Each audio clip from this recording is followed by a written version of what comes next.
Bismillah. Alhamdulillah.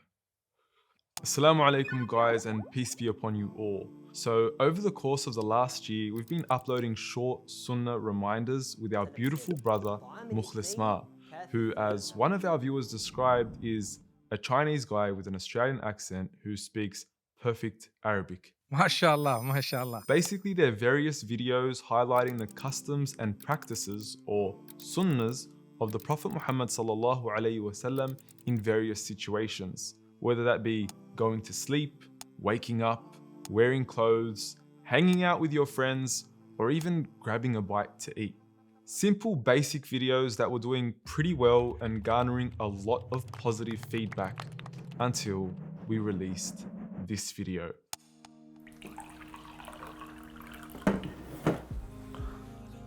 Just a second, bro. It's important that we follow the sunnah when drinking. And we were absolutely smashed.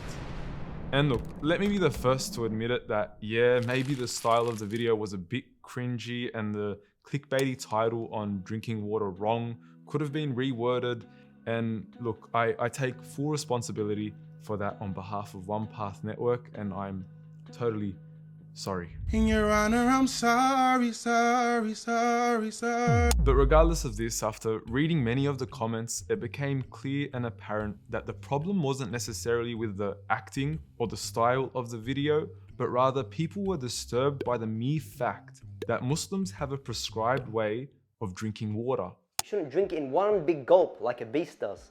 Rather, ولكن يشربوا مثنى وثلاث. Rather, we should drink in 2 or 3 gulps. And that was freaking people out. Do Muslims really need a tutorial on how to drink water? Centuries old superstition. But guess what? This so-called superstition just so happens to be in accordance with what doctors and health professionals around the world are telling us today, that the best way to stay hydrated is in fact through 2 to 3 small sips of water while seated and not standing up. So you may want to re-edit your edited comment. And the same goes to Toxic Slayer. If you really were stranded in the Sahara Desert for 4 weeks, not only would you probably die, but if you were so happen to survive, you would most likely again have to follow the sunnah of drinking slowly and in small sips. Just like this video of 2 Muslim brothers graciously saving 2 men who were stranded in the desert following the sunnah of drinking. But anyways, the reason I'm making this video is not to respond to the criticism and hate we've received, but rather to address the entire confusion surrounding the need for Muslims to follow their Prophet in even the most mundane of daily tasks. See, this entire stigma is nothing new, and it's been around ever since the time of the Prophet Muhammad sallallahu alaihi wasallam. Salman al-Farisi, one of the great companions of the Prophet sallallahu alaihi wasallam, they ridiculed him, saying, "Indeed, your companion, the Prophet, teaches you everything. He even teaches you how to defecate." To which he responded unashamedly by saying, "That is correct, ajal." And he went on to inform them of the appropriate way of responding to the call of nature. It seems weird, I know, but guess what?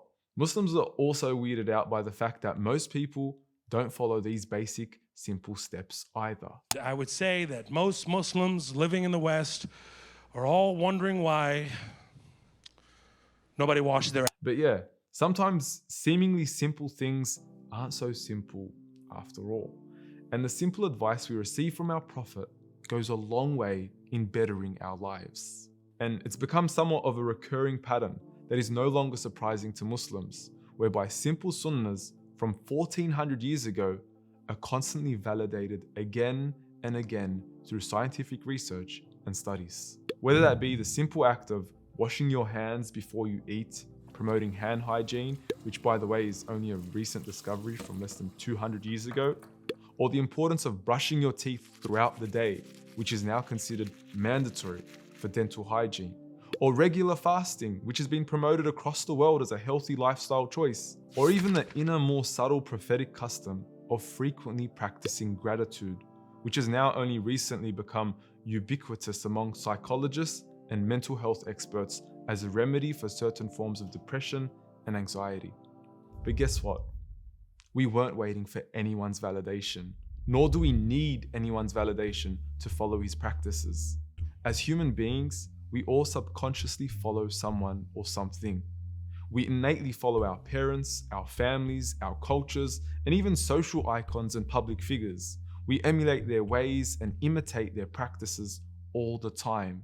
And as Muslims, we've just chosen to follow him, the Prophet Muhammad sallallahu alaihi wasallam, a man who had no social media yet became the most studied, documented, and researched individual the world has ever seen.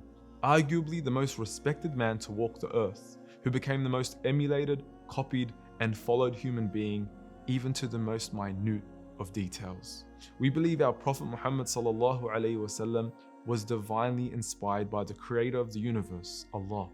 And when you receive revelation from the creator, you best believe that the instructions you've received are most befitting for humanity. His teachings weren't just a trend that withered away after the hype train died on social media.